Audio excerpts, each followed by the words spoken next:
So, you know, it's just been a great trip. But you didn't go into this for the money.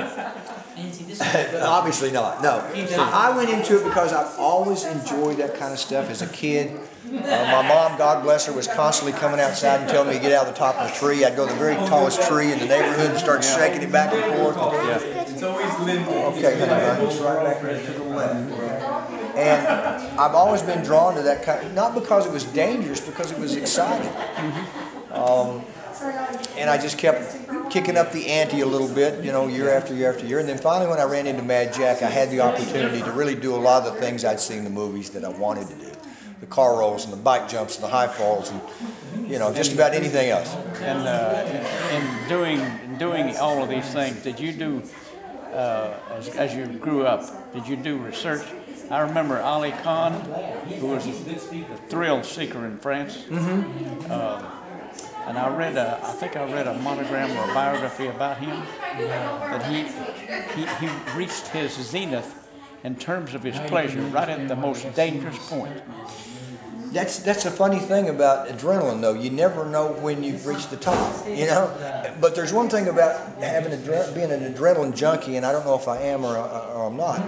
The next thing that comes along is you've got to kick up the ante to get the same stimulus. That's both good and bad. The good part about it is when really things get dangerous, you're still very calm. I mean, even when things have gone wrong with the stuff I've done, it happens in slow motion.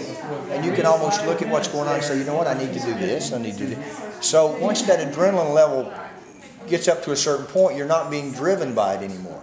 You know, you're not subject to your adrenaline, you're just subject to the moment you're in and trying to make the best of it. That reminds me, I just saw a documentary on Muhammad Ali. Oh. And the sports writers, when he met Sonny Liston, he was absolutely, it looked like he was totally out of control. And they said that he was absolutely beside himself out of fear. So they took his blood pressure and it was normal. So this was his normal behavior. Yeah, exactly. And so I'm just thinking, in terms of getting in the ring, his blood pressure, and he was just normal. Yeah. And he probably used that. The fear never goes away. If people say they do stuff and they're not afraid, they're lying to you. But you have to manage it, and you have to be able to manage the fear. Yeah, and you have to be able to have your biological processes functioning at a level that you can control. Because if you don't, you're in big trouble. Well, it must make you feel good. I enjoy it. That you have done something that nobody in the world has done. Yeah, it does. And the same thing that made Ali proud of himself, that he had done something that nobody in the world could whip him. Well, I would never put myself on the same level as Ali, but I do understand. I certainly understand the feeling that he gets from having done something like that. But he's certainly, I didn't realize I was living here in La Follette with somebody who had done something that nobody else in the world had done. we were real proud of that a couple times. That base jump off the top of the Golden Gate Bridge, I was the very first person to do that. That was absolutely fascinating. Yeah. It was unbelievable. And that's the second time I jumped it. See, the first time I didn't have any problems. And if I'm not mistaken, I remember when somebody climbed the Peachtree Towers. That was me. And I was living in Stone Mountain at the time. Is that right? Yeah.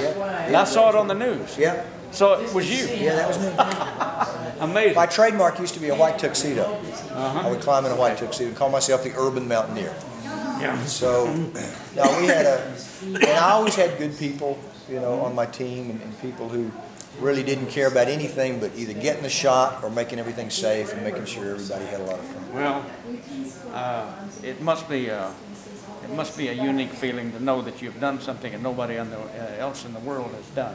And I've just lived a normal life. I've not done anything that well, I heard you're a writer. Yeah, that's tough business there. That's tough. Yeah. Writing is rewriting. My friend I was talking about that I went to his wedding. You're right. You're right. He just finished a book about hitchhiking from the tip of Africa in the north to the tip of Africa in the south across the Sahara. Excuse me. But he hitchhiked from the very northernmost point to the southernmost, and the stories that he tells, it's a 40-page book, and the stories, each one of them is a little snapshot of something that happened to him, some are just beyond belief. And the good fortune that comes into play in a lot of these things, you you can't discount either, because sometimes it's just flat out luck that things turn out right. You know? You're going to stay here in La Follette? I mean, where do Well, you I live in Maryville. You live in Maryville? I live in Maryville. Well, Yeah. how come you're down in the Follette Library then? Well, my mother passed away. Okay. We lived over in South Cumberland for 46 years. Okay. And she passed away, and I was getting the house ready to sell. Okay. And rather than, this was back when gas was almost $4.50, $5 a gallon. Right. And rather than go to Maryville every night, I'd spend the night over here. Okay. And I didn't have any internet access, so I would go down to the library So to check that's my how it makes email. it, okay. Yeah, I'd go down and check my email and stuff. I just assumed that you must be living around here somewhere. No, this place has changed dramatically from when I was here. I mean, in some ways it's changed a lot, in other ways it hadn't changed at all. He has a videographer business, and Visual Ventures has captured just about everything that we've ever done, and he did it top notch. He did it with 3/4 broadcast, and then beta, and then digital, and it doesn't get any better than that, and no one was doing anything like that at the time. Well, at least I can have the pleasure of saying it. I shook hands with a man that did, that only Well, that's only my one pleasure. person in the world who did it. There you go.